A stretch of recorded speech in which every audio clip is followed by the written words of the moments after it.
सनातन विरोधियों को नजर केवल गंदगी पर पड़ी। महाकुंभ में जिसने जो तलाशा उसको वह मिला। गिद्धों को केवल घास मिली, सूअरों को गंदगी मिली, संवेदनशील लोगों को रिश्तों की खूबसूरत तस्वीर मिली, आस्थावानों को पुण्य मिला, सज्जनों को सज्जनता मिली, गरीबों को रोजगार मिला, अमीरों को धंधा मिला, श्रद्धालुओं को साफ सुथरी व्यवस्था मिली, पर्यटकों को अव्यवस्था मिली, सद्भावना वाले लोगों को जाति रहित व्यवस्था मिली, भक्तों को भगवान मिले। सनातन की सुंदरता आखिर समाजवादी और वामपंथियों को कैसे नजर आएगी? कुंभ में आपने देखा होगा, जो आप कहते हैं भेदभाव हुआ है, किसके साथ भेदभाव हुआ है?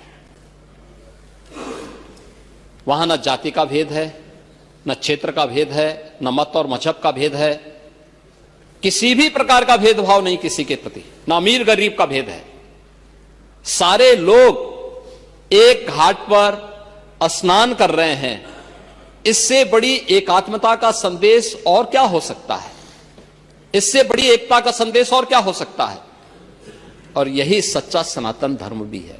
और इसीलिए जब इस संबंध में मैं यहां पर अपनी बात को कह रहा हूं, महोदय, मुझे सोशल मीडिया हैंडल पर एक बात बहुत अच्छी लगी। एक सज्जन ने इस बात को कहा और उसने जो लोग महाकुंभ का विरोध कर रहे थे उनके बारे में उसने बहुत सटीक टिप्पणी की।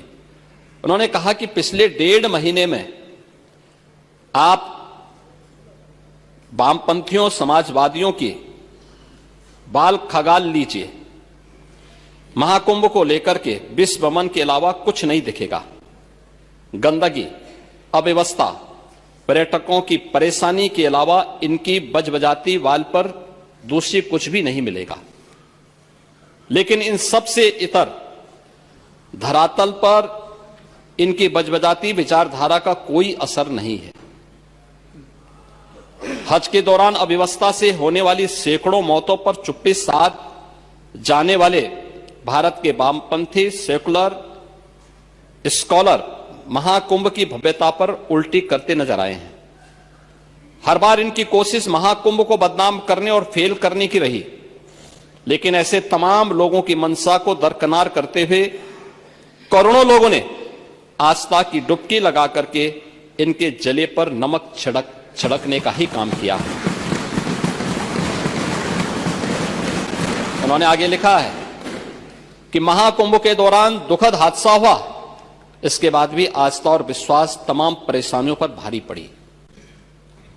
तीर्थयात्री समस्त परेशानियों और मुश्किलों का पहाड़ चढ़कर भी प्रयागराज महाकुंभ पहुंचे, वहां से स्नान कर खुशी खुशी वापस लौटे। रिश्तों के जटिल समीकरण का परिभाषा गढ़ता महाकुंभ अब समारोह की ओर है।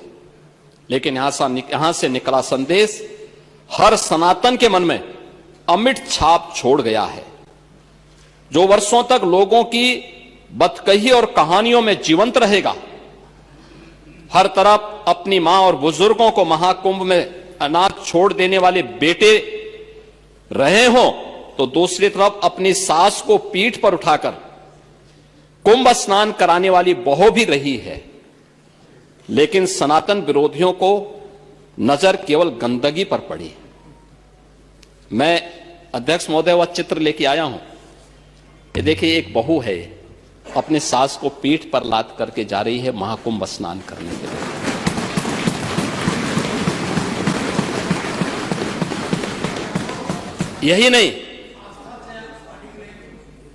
यही नहीं, आगे एक और बात कहते हैं। किसी ने सच कहा कि महाकुंभ में जिसने जो तलाशा उसको वह मिला। गिद्धों को केवल घास मिली, सूअरों को गंदगी मिली, संवेदनशील लोगों को रिश्तों की खूबसूरत तस्वीर मिली, आस्थावानों को पुण्य मिला, सज्जनों को सज्जनता मिली, गरीबों को रोजगार मिला, अमीरों को धंधा मिला, श्रद्धालुओं को साफ सुथरी व्यवस्था मिली, पर्यटकों को अव्यवस्था मिली, सद्भावना वाले लोगों को जाति रहित व्यवस्था मिली, भक्तों को भगवान मिले। मतलब सबने अपने स्वभाव और चरित्र के अनुसार चीजों को देखा है। एक ही घाट पर सभी जातीय वर्ग के तीर्थयात्री स्नानार्थी बिना किसी भेदभाव के नहाते रहे। सनातन की सुंदरता आखिर समाजवादी और वामपंथियों को कैसे नजर आएगी, लेकिन इनके द्वारा लगातार किए जाने वाले प्रश्न इनकी नियत को ही संदेह के दायरे में खड़ी करती है। महोदय, ये टिप्पणी अचानक नहीं है। ये टिप्पणी भारत की टिप्पणी है, भारत की भावनाओं की टिप्पणी है। और जो स्वयं कुछ कर नहीं सकते थे, जिन लोगों ने अपने समय में इस पूरे आयोजन को अव्यवस्था और भ्रष्टाचार का शिकार बनाया था, आज वे महाकुंभ पर इस प्रकार की टिप्पणी करके भारत की भावनाओं के साथ ही खिलवाड़ करने का काम कर रहे हैं।